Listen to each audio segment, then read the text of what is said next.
ರಾಜ್ಯದಲ್ಲಿ ಪ್ರಗತಿಯಲ್ಲಿರುವ ಮತದಾರರ ವಿಶೇಷ ಪಟ್ಟಿ ಪರಿಷ್ಕರಣೆ ಕುರಿತು ಹಾಸನ ಜಿಲ್ಲೆಯಲ್ಲಿ ಜಾಗೃತಿ ಕಾರ್ಯಕ್ರಮ ಆಯೋಜಿಸಲಾಗಿದ್ದು, ಸಕಲೇಶಪುರದಲ್ಲಿಂದು ಬೃಹತ್ ಜಾಥಾ ಮತ್ತು ಬೀದಿ ನಾಟಕ ಮೂಲಕ ಅರಿವು ಮೂಡಿಸಲಾಯಿತು. ಚುನಾವಣಾ ಆಯೋಗ, ಜಿಲ್ಲಾಡಳಿತ, ಜಿಲ್ಲಾ ಸ್ವೀಪ್ ಸಮಿತಿ, ತಾಲೂಕು ಪಂಚಾಯಿತಿ, ನಗರಸಭೆ ಸಂಯುಕ್ತಾಶ್ರಯದಲ್ಲಿ ನಡೆದ ಕಾರ್ಯಕ್ರಮದಲ್ಲಿ ಅಧಿಕಾರಿಗಳು, ವಿವಿಧ ಶಾಲಾ ಕಾಲೇಜುಗಳ ವಿದ್ಯಾರ್ಥಿಗಳು ಪ್ರಮುಖ ರಸ್ತೆಗಳಲ್ಲಿ ಜಾಥಾ ನಡೆಸಿದರು. ಇದೇ ವೇಳೆ ಮುಖ್ಯ ವೃತ್ತಗಳಲ್ಲಿ ಕಲಾ ತಂಡಗಳು ಬೀದಿ ನಾಟಕದ ಮೂಲಕ ಎಸ್ಐಆರ್ ಪ್ರಕ್ರಿಯೆ ಕುರಿತು ಮಾಹಿತಿ ನೀಡಿದರು.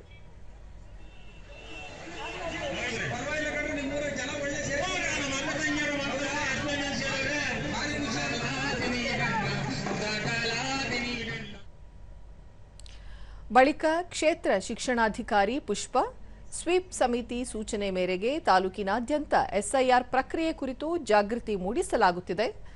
ಜೂನ್ 30ರಿಂದ ಆರಂಭವಾಗಿರುವ ಎಸ್ಐಆರ್ ಜುಲೈ 29ರವರೆಗೆ ನಡೆಯಲಿದ್ದು, ಮನೆ ಬಾಗಿಲಿಗೆ ಬರುವ ಬೂತ್ ಮಟ್ಟದ ಅಧಿಕಾರಿಗಳಿಗೆ ಮತದಾರರು ಸೂಕ್ತ ಮಾಹಿತಿ ಒದಗಿಸಬೇಕು ಎಂದರು.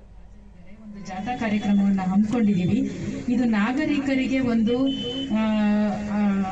ಏನು ಹೇಳ್ತೀವಿ ನಾವು, ಅವರಿಗೆ ಅವೇರ್ನೆಸ್ ಪ್ರೋಗ್ರಾಮ್ ಅನ್ನ, ಜಾಗೃತಿಯನ್ನ ಮೂಡಿಸೋದಕ್ಕೆ ನಾವು ಈ ದಿನ ಮಾಡ್ತಾ ಇರೋದು. ತಾಲೂಕು ಪಂಚಾಯಿತಿ ಕಾರ್ಯನಿರ್ವಹಣಾಧಿಕಾರಿ ಗಂಗಾಧರ್, ಜಿಲ್ಲಾ ಮುಖ್ಯ ಕಾರ್ಯನಿರ್ವಹಣಾಧಿಕಾರಿ ನೇತೃತ್ವದಲ್ಲಿ ಎಸ್ಐಆರ್ ಪ್ರಕ್ರಿಯೆ ನಡೆಯುತ್ತಿದ್ದು, ಸಾರ್ವಜನಿಕರಿಗೆ ಅರಿವು ಕಾರ್ಯಕ್ರಮ ಹಮ್ಮಿಕೊಳ್ಳಲಾಗಿದೆ.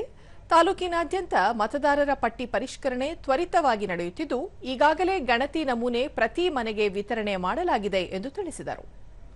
ತೆರಳಿ ಪ್ರತಿಯೊಂದು ಬೀದಿನಲ್ಲಿ ಬರ್ತಕ್ಕಂಥ ಎಲ್ಲರಿಗೂ ಸಹ ಈ ಅರಿವಿನ ಸಂಬಂಧಿಸಿದಂಥ ಪಾಂಪ್ಲೆಟ್ ಮತ್ತು ವಿವರಗಳನ್ನು ಮಾಡಿದ್ದೇವೆ. ಅದರ ಜೊತೆಗೆ ಅಲ್ಲೇ ಹಂತವಾಗಿ ಬೀದಿ ನಾಟಕಗಳನ್ನು ಮಾಡಿ ಇದರ ಬಗ್ಗೆ ಅರಿವು ಮೂಡಿಸಿದ್ದಾರೆ.